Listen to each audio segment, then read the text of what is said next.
जमा। आखिर ये जमा क्या होता है? हाँ, शायद कुछ टूट जाता है तो हम उसे जमा कर देते हैं। लेकिन ये तो रियाजी का जमा नहीं हो सकता है। तो रियाजी में जमा का क्या मतलब है? चलो इसे एक कहानी के जरिए समझेंगे। आओ एक छोटी सी कहानी से इसे समझें। आपके जन्मदिन पर आपके वालिद ने आपको ये पेंसिलें दी। कितनी हैं ये? 1, 2, 3, 4, 5। तो आपको मिली ये कुल 5 पेंसिलें। और फिर आपकी अम्मी ने भी आपको कुछ पेंसिलें दी। कितनी दी? 1, 2। तो आपकी अम्मी ने आपको दी ये 2 पेंसिलें। और तो अब आप बताएं कि आपके बक्से में कुल कितनी पेंसिलें हो गई? सोचो सोचो, कैसे मालूम करेंगे? तो आपके पास थी पहले ये 5 पेंसिलें। फिर कुछ वक्त बाद आपकी अम्मी ने भी आपको कुछ पेंसिलें दी। इसीलिए हम क्या करेंगे? जमा करेंगे। क्योंकि जब चीजों में इजाफा होता है या चीजों को मिलाया जाता है तब हम जमा करते हैं। तो आपको कितनी और मिली? ये 2 पेंसिलें और मिली हैं। तो देखिए 5 जमा 2 कितना हुआ? चलिए गिनकर देख लेते हैं। 1, 2, 3, 4, 5, 6, 7। इसका मतलब आपके बक्से में कुल 7 पेंसिलें हैं, यानी 5 जमा 2 बराबर 7 होता है। एक और कहानी सुनाती हूँ। एक घना सा जंगल था और इस घने जंगल में ये 4 बकरियां हैं जो कि यहाँ पर घास चरने के लिए आई हुई हैं। कुछ देर के बाद उनकी 2 सहेलियां यानी 2 बकरियां और आ जाती हैं। तो क्या आप बता सकते हैं कि अब कुल मिलाकर कितनी बकरियां एक साथ घास चरने जाएंगी? तो चलो हम गिनकर देखते हैं। 1, 2, 3, 4। पहले तो ये 4 बकरियां आई, यानी हम सबसे पहले 4 को लिखेंगे। और क्योंकि कुछ देर बाद कुछ और बकरियां आई हुई हैं, यानी यहाँ पर बकरियों की तादाद बढ़ रही है, इसीलिए हम जमा करेंगे। तो कितनी बकरियां आई? 1 और 1, 2। तो अब 2 बकरियां और आई, तो इन्हें हम यहाँ 4 के साथ मिलाकर लिख देते हैं। अब देखते हैं कि कुल मिलाकर कितनी बकरियां एक साथ घास चरने जा रही हैं। चलिए इन्हें गिनते हैं। 1, 2, 3, 4, 5, 6। तो कुल मिलाकर 6 बकरियां एक साथ जा रही हैं। इसका मतलब हुआ कि 4 जमा 2 बराबर 6 होता है।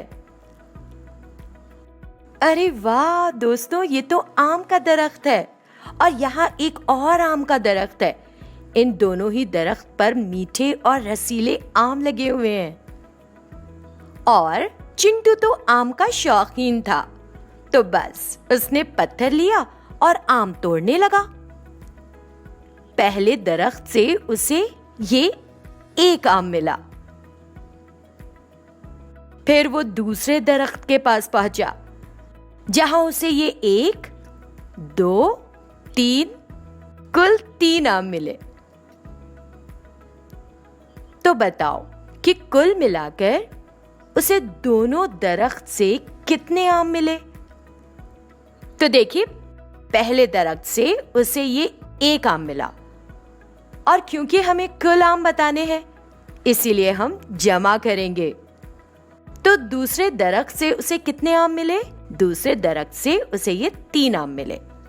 चलो अब देखते हैं कि उसके पास कुल आम कितने हैं। आइए साथ में गिनते हैं। 1, 2, 3, 4, यानी 1 जमा 3 बराबर 4 होता है। तो ये रहे 4 आम। एक और कहानी सुनाती हूँ। एक मर्तबा दोपहर की तेज धूप थी और इस तेज धूप में कुछ चिड़िया आकर इस दरख्त पर बैठ गईं। तो कितनी चिड़िया इस दरख्त पर बैठी हैं? चलो गिनते हैं। 1, 2, 3, 4, 5। कुल मिलाकर 5 चिड़िया इस दरख्त पर बैठी हैं। कुछ देर बाद कुछ और चिड़िया आकर इस दरख्त पर बैठ जाती हैं। अब कितनी चिड़िया आई? 1, 2, 3। इस बार कुल 3 आई। तो क्या आप बता सकते हो कि इस दरख्त पर कुल मिलाकर कितनी चिड़िया बैठी हैं? तो देखिए, पहले 5 चिड़िया आई और कुछ देर बाद ये 3 चिड़िया आई और अब हमें बताना है कि इस दरख्त पर कुल मिलाकर कितनी चिड़िया हैं। इसके लिए हमें जमा करना होगा, क्योंकि जब चीजों का मजमुआ मालूम करना हो तो हम जमा करते हैं। तो आइए जमा करें। जमा करने के लिए हम आई इन चिड़ियों की तादाद गिन लेते हैं। तो इस दरख्त पर कितनी चिड़िया बैठी हैं? यहाँ कुल 5 बैठी हैं और फिर ये 6, 7 और ये 8। इसका मतलब है कि 5 जमा 3 बराबर 8 होते हैं। ये बंटी और बबली का घर है। ये रहा बंटी। बंटी के पास कुछ गमले हैं। कितने गमले हैं? चलिए इन्हें गिनते हैं। 1, 2, 3, 4, 5, 6। बंटी के पास कुल 6 गमले हैं। और ये रही बबली। बबली के पास भी कुछ गमले हैं। आइए इन्हें भी गिनते हैं। 1, 2। बबली के पास कुल 2 गमले हैं। अब बंटी और बबली इस दीवार पर ये गमले जमाते हैं। तो क्या आप बता सकते हो कि दोनों ने कुल मिलाकर कितने गमले जमाए? इसके लिए हमें क्या करना होगा? तो इसके लिए हमें जमा करना होगा। 6 को 2 से जमा करना होगा। तो चलिए इन्हें एक साथ मिलाकर गिनते हैं। 1, 2, 3, 4, 5, 6, 7, 8।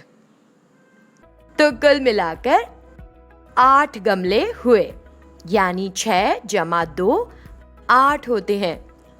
अब दोस्तों इसी तरह चीजों को मिलाकर गिनिए और जमा कीजिए। तो अब आप वीडियो को कुछ देर रोककर इन सवालों के जवाब दीजिए। इन्हें अपनी कॉपी में हल कीजिए। और अब आपने सारे सवालात हल कर लिए हों, तो अब आप अपने जवाबात की जांच कर सकते हैं। मुझे पूरा यकीन है कि आपके तमाम जवाबात बिल्कुल सही होंगे, और अगर नहीं तो आप इस वीडियो को एक बार फिर से देखिए।